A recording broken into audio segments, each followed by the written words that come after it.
These haunted walls, the legacy of lost souls. The walls remember, the halls whisper, the dead never truly leave. Every town has them. Some are crumbling relics, swallowed by ivy and time. Others stand pristine, their windows unbroken, their paint untouched, as if waiting for someone to return.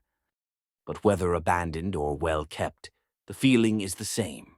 A weight in the air, a silence too deep, a presence just out of sight.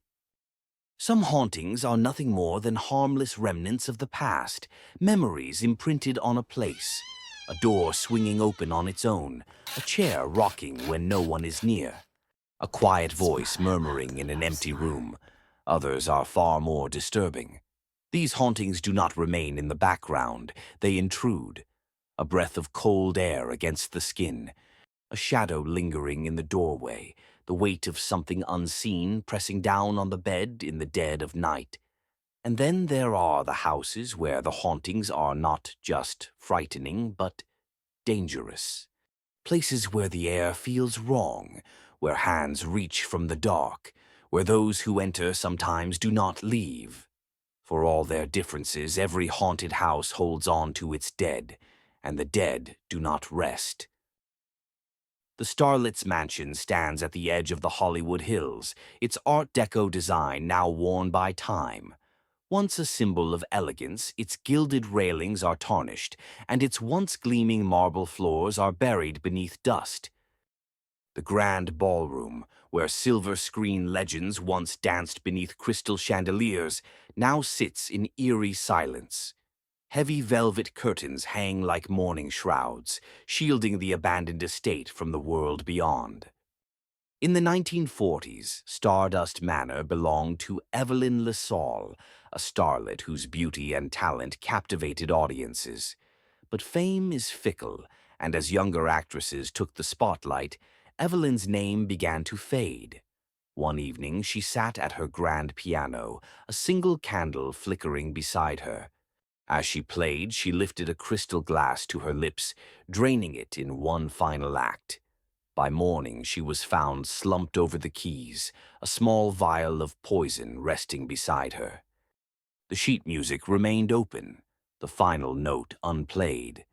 The candle's wax had melted into a still pool, its flame long extinguished, just like the woman who once shone so brightly.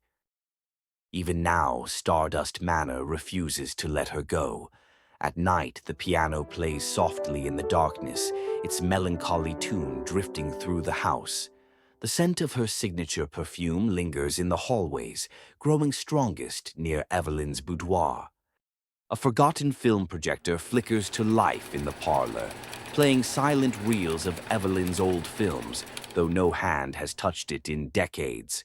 And in the dead of night, footsteps echo on the balcony, stopping just before the railing, where a shadow sometimes lingers, watching, waiting for an audience that will never return.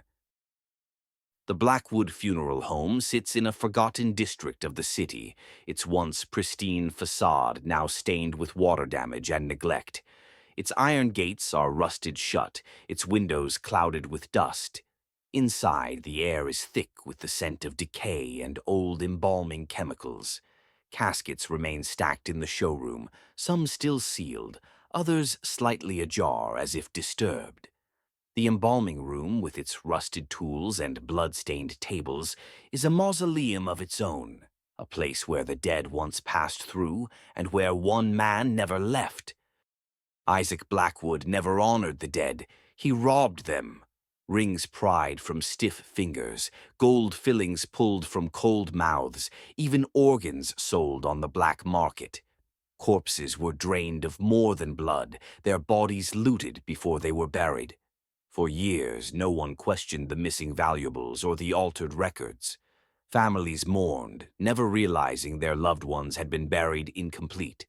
Isaac carried on without consequence, certain the dead would never tell. Until one morning, when his assistants arrived to a horrific scene.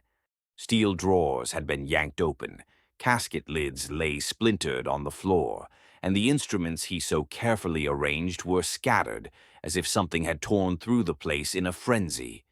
And on the embalming table lay Isaac Blackwood, his body rigid and bloated, his skin waxy and stained with the telltale discoloration of embalming fluid. His veins bulged dark beneath his flesh, his mouth stretched open in a silent scream, his eyes wide, bloodshot, and frozen in terror. Each night the Blackwood Funeral Home does not rest. The air thickens with the stench of decay as the coffins inside creak open one by one. From the darkness of each casket, the dead emerge. They gather in silence, forming a circle around Isaac Blackwood, their hollow gazes fixed on him. Then, all at once, they lunge. Cold, rotted fingers clamp around his arms, his throat, his legs, dragging him toward the embalming table as he kicks and thrashes, his screams swallowed by the suffocating dark. They force him down onto the table, their grip unyielding. Hands tear at his clothes, dig through his pockets, pry at his fingers, taking from him as he once took from them. The embalming pump groans to life as they push the thick embalming needle into his flesh. The motor churns as the machine pumps embalming fluid into his veins. The dead loom over him in silent judgment as he convulses in agony. And tomorrow night it will happen again. Once a welcoming respite for weary travelers, the Lamplight Inn now stands dark and abandoned. Its sign swings in the wind, its windows covered in dust.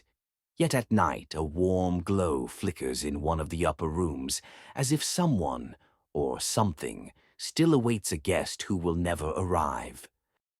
In 1923, a woman named Margaret Holloway ran the inn with care, ensuring every traveler found a warm meal and a safe place to rest. But one winter night a stranger arrived, his coat damp with rain and his hands trembling with cold. By morning, Margaret was dead, her throat cut, her body left sprawled across the parlor floor. The stranger was never found, and the inn was left to rot. Now, late at night, the scent of fresh bread sometimes drifts from the kitchen, and the creak of unseen footsteps moves along the hall. The door to Margaret's old room often swings open on its own, and those who step inside say they hear a voice whisper, "You should not have come." Those who ignore the warning wake with deep scratches on their arms, as if someone or something tried to pull them away in the night. Houses are meant to be lived in, but some places refuse to let go of the past. Whether by tragedy, violence, or something far worse, these houses remain trapped in time, haunted by those who cannot leave and those who do not wish to.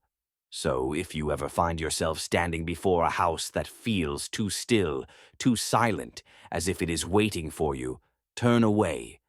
Do not knock. Do not step inside. Because once the house knows your name, it may never let you go.